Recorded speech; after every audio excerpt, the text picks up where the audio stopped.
pariwo pé agbára jíǹde wọnú mi lọ.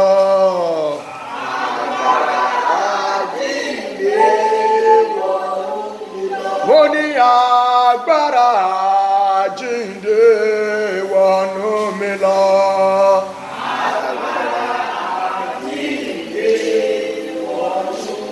Mo ní agbára tó gbé Jésù dìde wọnú mi lọ.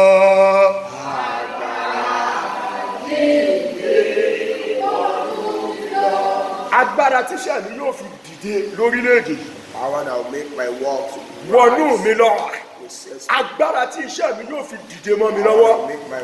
Agbára tí iṣẹ́ mi yóò fi dìde mọ́ ọ̀tá lọ́wọ́. Agbára tí iṣẹ́ mi yóò fi dìde ju agbègbè tí mo wà lọ. Ó yá gbé mi wọ̀ lódìdí. Ariwo àgbára.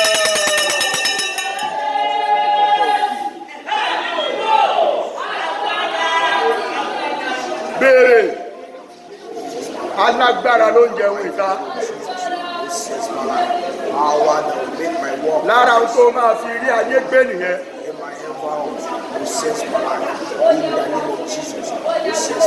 Olúwa fún mi lówó fún mi kọ́sítọ́mà ó lè má wà tí ò bá sí agbára.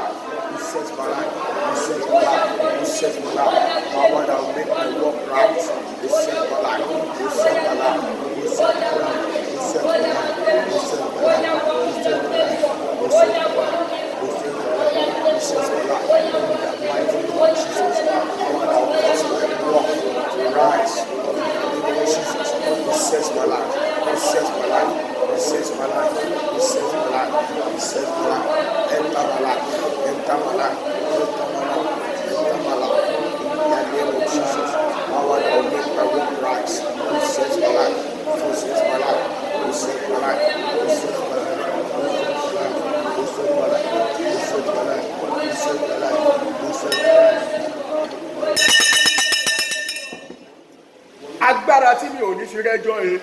Power that will not make me to see case. Agbára tí mi ò ní fi rí ẹjọ́ àkóbá. Power that will not make me to see. Wọnú ayé mi lọ. Bí ayé mi wọ̀ ariwo àdúrà.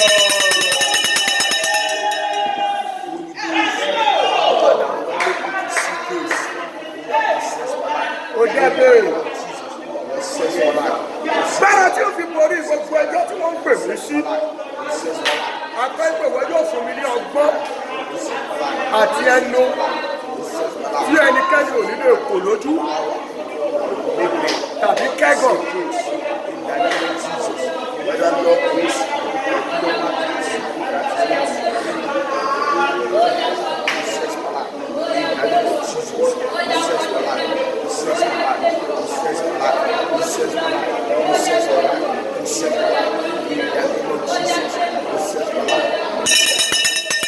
Jésù Olúwa wa súnmọ́ wájú. Iṣẹ́ àkọ́kọ́ lélẹ́yìn kó tó jókòó. Aṣọ kan wà tí ayé kì í fi wọ̀ tí wọn kì í fi ń wọn ènìyàn kí wọ́n tó gbé wọ̀ yàn. There's a type of cloth of garment that the enemy does not measure before they put it on somebody. Mo fẹ́ ká ṣiṣẹ́ lórí márùn-ún bẹ́ẹ̀ ká tó jókòó. To walk on 5 before we sit. Aṣọ àkọ́kọ́. The first type of clothing. Ó ní aṣọ gbèsè. What we call the cloth of debt. Wọn ò fi ń wọ̀nyàn kan tó gbé wọ̀nyàn. They don't measure it out before they place it on someone. Ẹni á ní òmò bí mo ṣe bára nínú ẹ̀. Yes, who will say that I don't know how I met. Tí ò bá múra dáadáa, aṣọ yẹn máa pọ̀ sí lára ẹ̀. If he does not prepare very well, that clothes will. Látòrí 5,000, 100,000, 1.2, 3 million, 3.2 ó lọ nìyẹn tí ò bá múra. Ẹ̀nà ọwọ́ méjèèjì sókè. Ẹ̀kọ́ aṣọ gbèsè lára mi. Iná bọ̀dànù láì láàánú. Àbúrádà. Wọ́n dúró tó ti wẹ̀ kó tó bọ̀.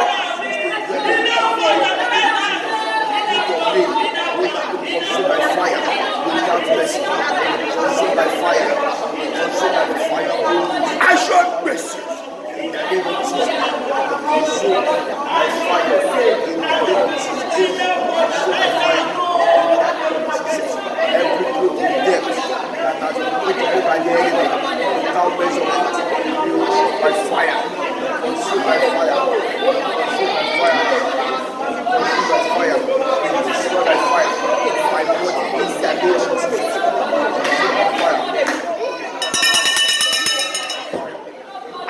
gbèsè ilé bàbá mi. The cloth of death for my Aṣọ father. gbèsè ilé ìyá mi. The cloth of death for my mother's house. Aṣọ gbèsè agbègbè àti àyíká. The cloth of death for my environment. Aṣọ gbèsè ilé aya mi. The cloth of death for my house. Aṣọ gbèsè ilé ọkọ. The cloth of death for me. Aṣọ gbèsè àdáyébá. The cloth of death for the Aṣọ gbèsè orílẹ̀-èdè tí mo wà. national cloth of death. Aṣọ gbèsè àgbáyé Cloth of death tí wọ́n gbé wọ̀ mí. that has been put on Iná bọ́tọ̀dọ̀ mi láàárọ̀ yìí o. Ariwo àdúrà dáa. Máa bọ̀, máa bọ̀, máa bọ̀, máa bọ̀, máa bọ̀. every cloth of death that has been placed on me, and they will consume by fire in the name of Jesus. Without mercy, they will consume by fire. Merciless in the name of Jesus. They will consume by fire. They will consume by fire. Gbàdúrà yẹn wọ́n ló làdúrà yẹn mo ti wò mí o.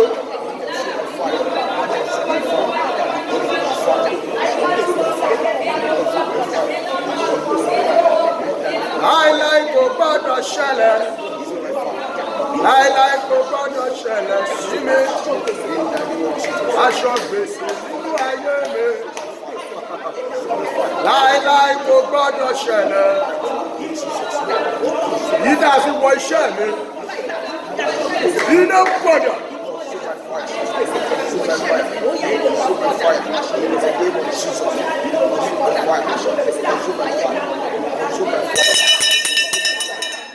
Aṣọ gbèsè tá a fi pè wọ̀ fún mi.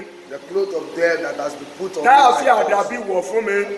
put on me, Tá a fi májẹ̀mú wọ̀ fún mi. that has been placed on me by evil covenant, Iná bọ̀sẹ̀.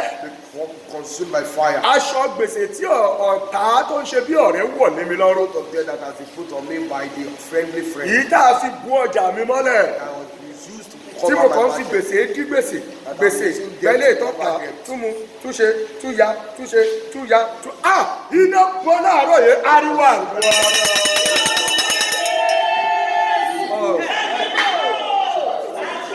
Every garment of death. Rọ iná sí. In the name of Tá a fi bo iléeṣẹ́ mi mọ́lẹ̀. fire. Tá a fi bo ìpè mi mọ́lẹ̀. Iná bọ́ dànù. Aṣọ gbèsè ọlọ́lá. Ìjòyè. Aláṣọ ẹbí òkú ayé yìí. Ẹ̀mí búburú ní ojú ọ̀run. Every garment of death. Iná bọ́ dànù. Powers and rulers of darkness and of the spirit. Ògbónà gbọ́ aṣọ gbèsè. Consumed by fire. Iná bọ́ dànù. In Jesus' name. Tó sọ mí láláìmọ̀ ṣe. Consumed by fire. Tó jí orúkọ mi padà tó forúkọ mi gbolẹ̀.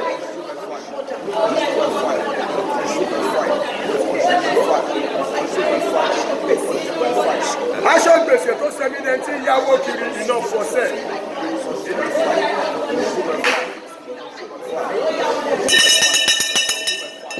Ṣàmì dáadáa Jésù Olúwa wá. Aṣọ kejì ó ní mo pè ní aṣọ àìsàn.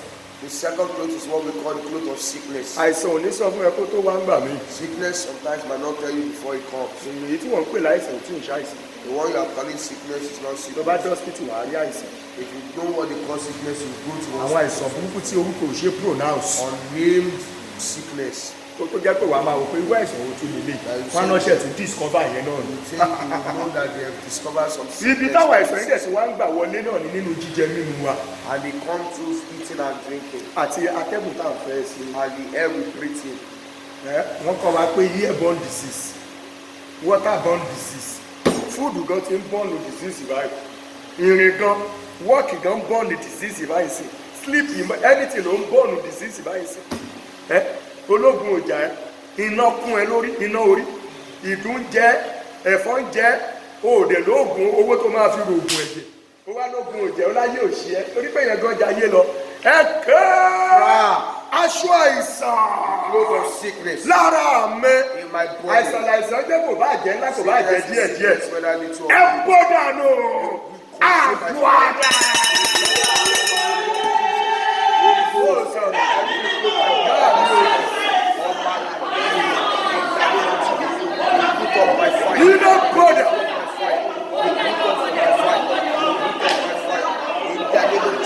Iná gbọ́dọ̀.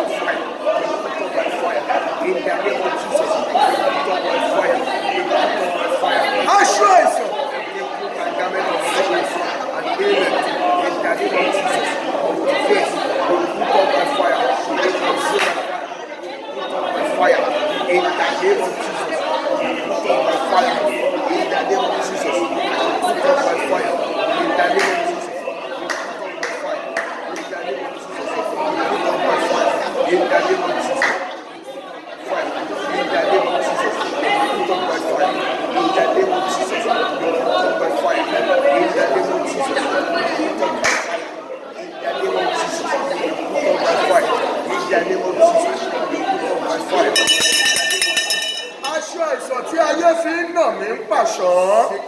cease to beat me.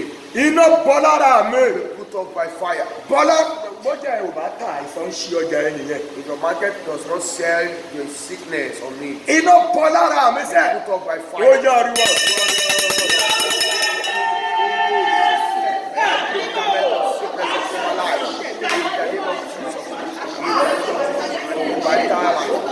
Àìrọ́jàtà àìsàn ni. By fire. Àìlówólówó àìsàn. Àìrólóore yálà ní àìsàn kan náà. Every sickness Iná gbọ́dọ̀. in my mental, in the name of Jesus, in my soul, in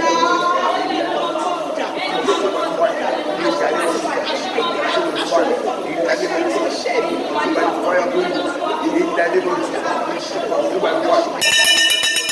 Lọ́wọ́ yẹn sókè dáadáa ìgbà kẹta rí ariwo àdúrà náà. Áńgẹ́lì náà yẹn ti wà lẹ́gbẹ̀ẹ́ rẹ. Lọ́wọ́ ara rẹ kó jẹ́ kó bẹ́ẹ̀ pọ̀ dàn. Áńgẹ́lì náà yẹn ti wà lẹ́gbẹ̀ẹ́ rẹ. Gbàdúrà yẹn iná pọ̀ dàn. in the name of Jesus, in the name of Jesus, in the name of Jesus, consume by fire, in the name of Jesus, consume by fire, in the name of Jesus, consume by fire, in the name of Jesus, consume by fire, in the name of Jesus, consume by fire, in the name of Jesus, consume by fire, in the name of Jesus, by fire, in the name of Jesus, every sickness. Lọ́wọ́ yẹn sókè dáadáa bó bá fẹ́ kọ́ náà ọmọ ẹ̀ lọ́wọ́ o. Bí wòlíì ni mo sọ̀rọ̀, ó yá iná gbọ́dá náà. Aṣọ kẹta tí ayé kì í fi ń wọ̀nyàn kò ní ìdìbọn gbé ẹ lọ sọ́dọ̀ tí náà kan tó gbé sí ọ lára. The third type of clothes that the enemy and the wicked one place on somebody. Ó ní mo pè ní aṣọ ẹ̀wọ̀n. It's what we call the garment of the prison. Kò ń ṣe pé tó bá ti mú ẹlẹ́wọ̀n wá ṣe àṣọ pé dúró kọjá kí télọ̀ dé kó wá wọ̀n ẹ o. It's not that if they catch somebody to throw him inside prison, they will not Wọ́n ti rán ọ́ lẹ̀ síbẹ̀. wait, let the tailor come and sew it for Wọ́n ti rán ọ́ lẹ̀ síbẹ̀. It has been sold already. Kẹ́niyàn kọ̀ dé kọ́fẹ̀ pé wọ́n ni. The person just come and they will place Ẹ it on ké crown. aṣọ ẹ̀wọ̀n Every garment of the prison yìí tí wọ́n ti forí mi pè that the enemy has prepared láti ní ìjọba àjẹ́. from the kingdom of the witches. Mo bá wọn kan wọ́n lo láìṣẹ̀ láyè. For people without Wọ́n lo offense, 27 years nínú ẹ̀wọ̀n. 27 years in prison. Ó ń bọ̀ láti ibi iṣẹ́ ni o. He was just coming from work Wọ́n dẹ̀ mú. and they caught him Wọ́n dẹ̀ kó mọ́ àwọn kan náà. with some other people. Àwọn mẹ́fà wọ́n jẹ́ mẹ́fà. They were 6 altogether. Wọ́n kó wọn lọ inú ẹ̀wọ̀n. They took Ìgbà tó them dọjọ́ to kejì. the second day. Wọ́n pa àwọn márùn dànù ní wọn. They killed 5. Àwọn SARS wọ́n pa àwọn márùn dànù ní wọn. SARS killed Torí 5 fún ọdún kò ń jọmọ àmì wọ́n ló ń nu ẹ̀yìn bàjẹ́. because they Ó saw dẹ̀ that lo he was the son of God. láìṣẹ̀ ó ń bọ̀ láti ibi iṣẹ́ ní 7 o'clock lálẹ́. Ó dẹ̀ lo 27 years nínú ẹ̀wọ̀n. 27 years in the prison. Ó ní ẹ̀wọ̀n yẹn kò ní sílì o kò ní páànù òjò tó jò bá rọ̀ irú òjò tó rẹ̀ láwọn orí wọn ni àwọn gbogbo yàrá yọ̀dú kókó báyìí àwọn bíi mọ́kànlá láwọn wà bẹ́ẹ̀ wọ́n máa tù wọ́n bí ẹja àìsí síbẹ̀ ni ibẹ̀ làwọn máa yàgbẹ́ sí ibẹ̀ làwọn máa kọ̀ sí irun ti kú mọ́ wọn tó. Ó náà tẹ̀tí ní kọ́lọ́pọ̀ àwọn tí ì bá ṣe bẹ́ẹ̀ gọ́vùnà kan ló kọ́ bọ̀dá tí ó ti kú sí ló sọ pé àwọn ìṣọjọ́ ìlú gbogbo àwọn tó ti dájọ́ ọkú fún kọ́ wọ́n fi wọ́n sí live imprisonment wọ́n máa pa wọn olóyè kù yẹn dà sí orí wọn. Bàbá ẹ̀ tó já mi bẹ̀rù orí ọ̀rọ̀ ẹ̀ ló kù sí ẹ̀gbọ́n àbúrò kú ìyá ti gbóòrò ṣìkálẹ̀ 27 years látọmọ 25 years wọ́n bá fi 27 years ìròyìn àjò nínú ẹ̀wọ̀n. Ṣẹ́rí kínní yẹn kò déédéé ṣẹlẹ̀ wọ́n ti wọ̀ láṣọ yẹn pé tó bá ti kọ́ ọmọ 25 years kó lọ lo 27 years nínú ẹ̀wọ̀n. Òun ò mọ̀ ní wọ́n dẹ̀ lálàyé kó máa kí èsì ló sọ pé àmì ìdí bàbá mi kò mọ̀ pé wọ́n ti pa. Ó jẹ́ gbàgbé òun bá aṣọ tó fi wù ú mọ́jú lọ́wọ́ méjèèjì. Aṣọ ẹ̀wọ̀n Every garment of tí the wọ́n fi prison perí mi that has been used to call iná bọ̀ àbúrò.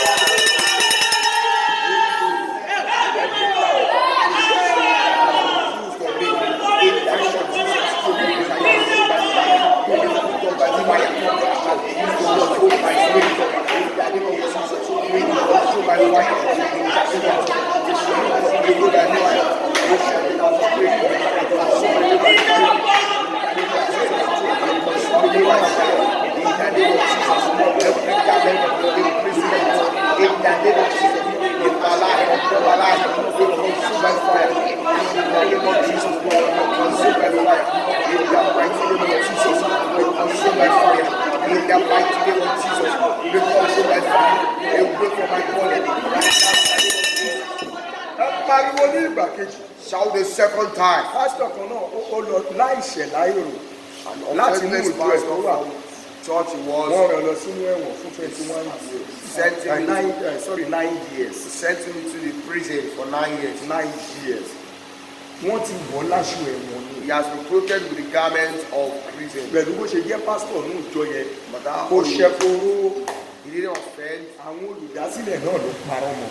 The founder of that church. Wọ́n tiẹ̀ tún wà ń gbọ̀nà láti pa sínú ẹ̀wọ̀n ẹ̀rọ ń gbóúnjẹ fún kó lè kú sílẹ̀. They looked for all ways to kill him. Torí pàṣírí kan tún sí lọ́wọ́. Because he started seeking God's goods. Wọ́n ti faṣẹ́ rí àwọn ẹ̀yẹ́ kọ̀ ṣàgbàtẹ̀rù ni but wọ́n ti faṣọ ẹ̀wọ̀n wọn nínú ẹ̀mí tí ó mọ̀. 9 years. Pásítọ̀ méjì àti ẹnìkan tí ò mọ̀ wọ́n ohun tí wọ́n ṣe náà parọ́ wọn. Lied against them. Bẹ́ẹ̀ni pé ibẹ̀ ni bàbá ẹ̀ kú sí. Bàbá ẹ̀ kú lórí ọ̀rọ̀ ẹ̀. Ìyá ní sóòkì. Ìyàwó ẹ̀ sá lọ. Lọ́wọ́ ti rò pé wọ́n máa lọ pa wọ́n dànù ní. Èké torí òun ṣẹ̀fà láti torí pé wọ́n máa mú òní jáde nílé. Bẹ́ẹ̀ sí ìdí tọ́tọ̀ ẹ̀yà rẹ̀ dà lé ìlànà rẹ̀. Òun fẹ́ wọ mọ́tò hẹ́tà tó bá ti ní owó tó yẹ náà. Táàmì èṣù yẹn bá ti gbé wọn gbàgbọ́ mú ilé àwọn fámìlì ẹ̀ bá lówó lọ́wọ́. Ìyá dára rẹ̀ àìmọye obìnrin tó wà ń bẹ̀ wọ́n padà àwọn ènìyàn sọ láwọn tiẹ̀ ti di president síbẹ̀ àìmọye 47 years in prison pẹ̀lú èjì tó ṣe ní tẹ́lẹ̀ aṣọ ẹ̀wọ̀n tí ó kà kú fi pe orí mi And the enemy has used iná bọ̀ tí iná bá ti bọ́ máa jóná iná bọ̀ sẹ́ẹ̀ gbogbo bí kíbi tí wọ́n program ẹ̀ sí fún mi everywhere they program it for me. iná bọ̀ dànù ariwo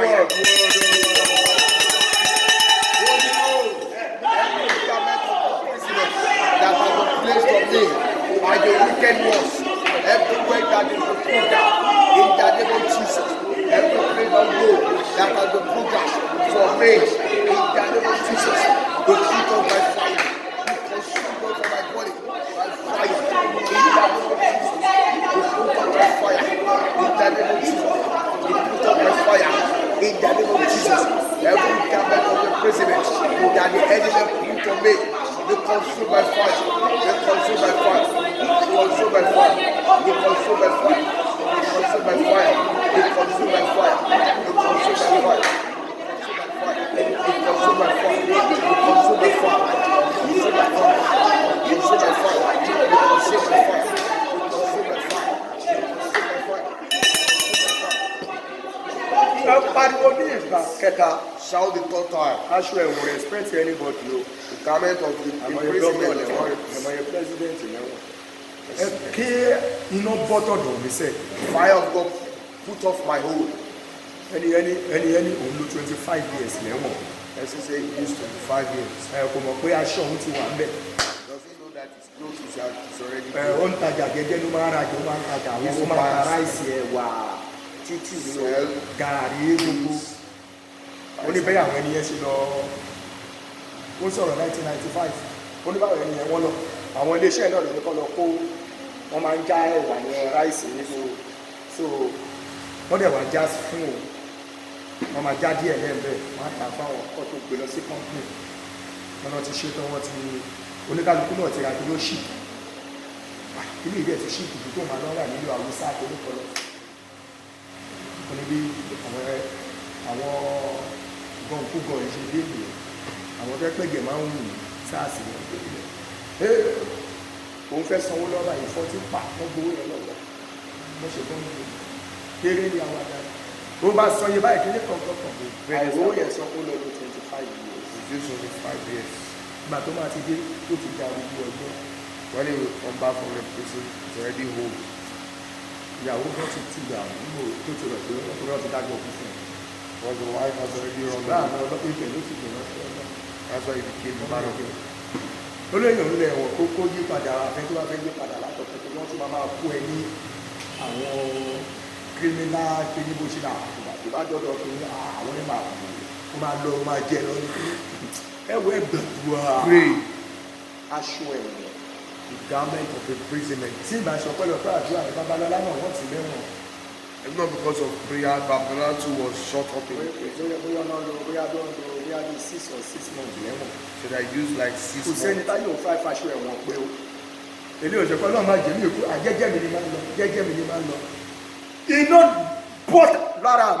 put off by fire.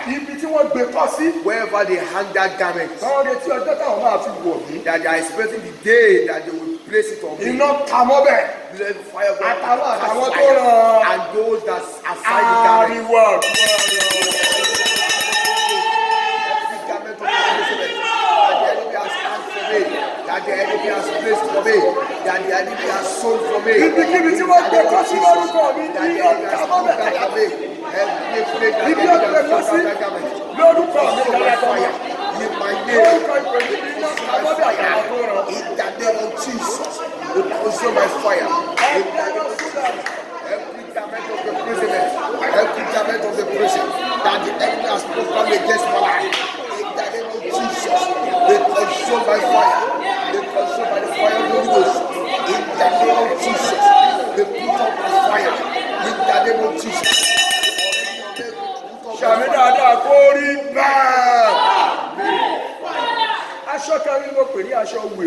The fourth type of clothes is the garment of madness. Any clothes that the madman sees he wears does not need tailoring. So in his own eyes, his own clothes is the best. Raise your two hands. Every garment of madness or that have been hung in my name, catch fire.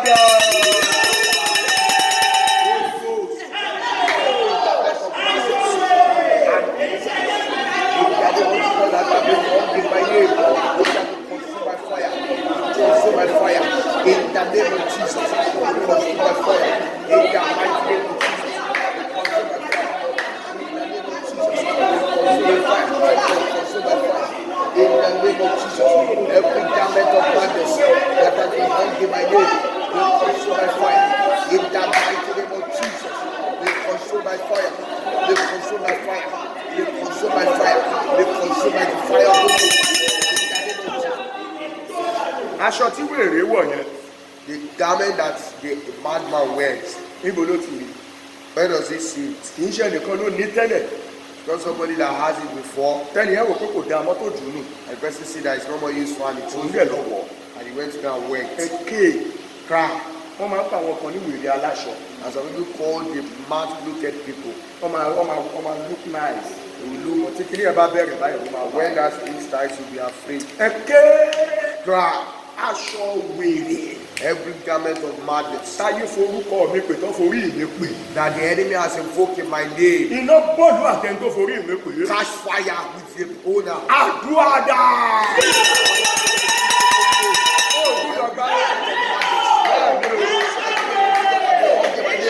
That has been invoked in my spirit, in the mighty name of Jesus, catch fire with the owner. In the name of Jesus. In the name of Jesus, that has been filled in my name, catch fire. In the name of Jesus, with the place of our program. In the name of Jesus, catch fire with the satanic power. In the mighty name of Jesus, every garment of madness that has been programmed in my name, that has been used to invoke my spirit. In the name of Jesus, that has been used to invoke my temple body. Catch fire in the name of Jesus. Catch fire with the programmer in the name of Jesus. Catch fire with the programmer in the name of Jesus. Yes. Every garment of madness that has been hung in my name, catch fire. And the programmer. Every garment of madness that has been hung in my name, that in the name of Jesus, that has been to invoke my spirit, in the name of Jesus, to come aware, with that catch fire, with the voter, with the summoner, with the caller, in the name of Jesus, with the encounter, in the name of Jesus, with the satanic program of that internet, in the name of Jesus, catch fire together, in the name of Jesus, catch fire.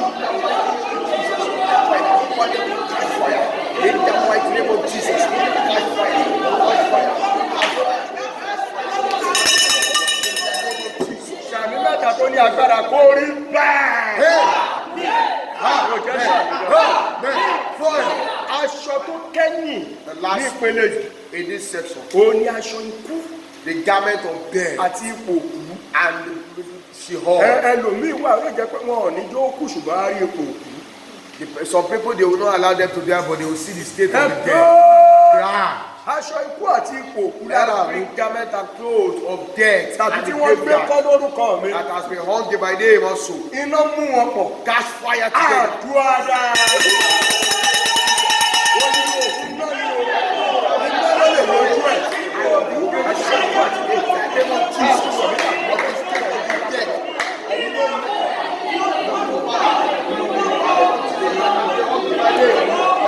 That has been programmed.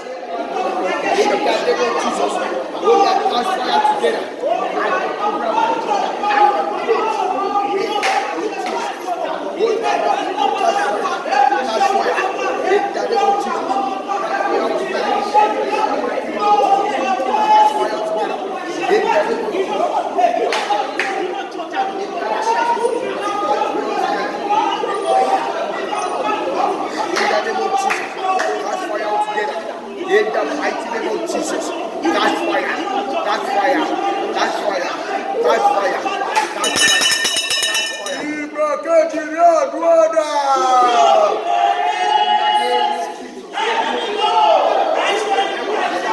Death, out of the dead spirit.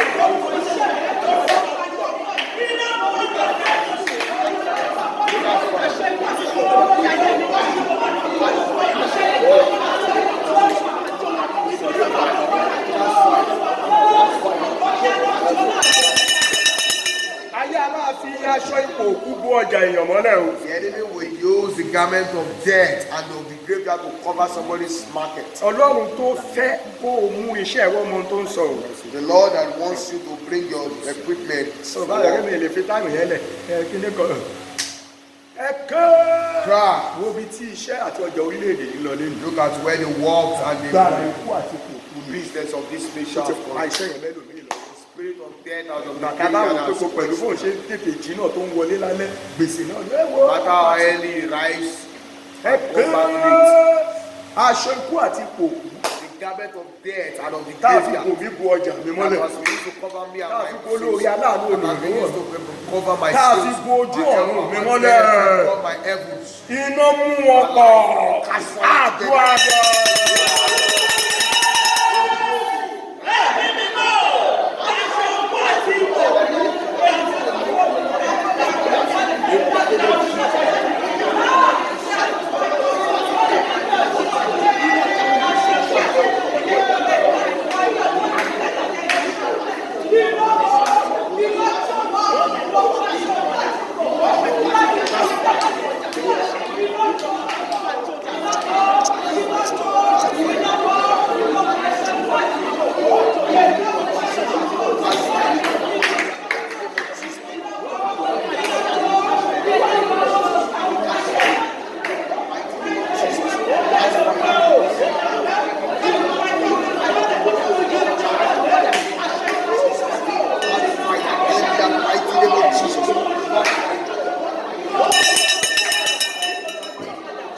Gbọ́ lára orin tí mo bára mi nínú ẹ̀ tí mo kọjú.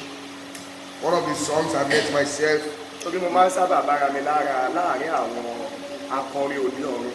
because I frequently meet myself in the midst of the choirs of heaven. Bí méjì lọ fún mi lẹ́nu bọ̀ lára orin yẹn. Gave me like two. Mo ti gbọ́ rí ṣùgbọ́n bí ìgbà tó ń ṣe correction kan fún mi nínú ẹ̀. I've Àbí heard bóyá it bó ṣe fẹ́ before. kí mi máa kọ́. Maybe they want to do corrections or they want to use to sing. Olúwa nínú ìmọ̀lẹ̀ ayé. Olúwa nínú ìmọ̀lẹ̀ ọ̀run. Lẹ́yìn ayérayé ní bàbá wa. Agbára ńlá ló wọ̀ ní aṣọ òṣò lè kọ́. Ó yà Can you kọ́. sing it? Olúwa nínú ìmọ̀lẹ̀ ayé. Olúwa nínú ìmọ̀lẹ̀ ọ̀run. Lẹ́yìn ayérayé ní bàbá wa.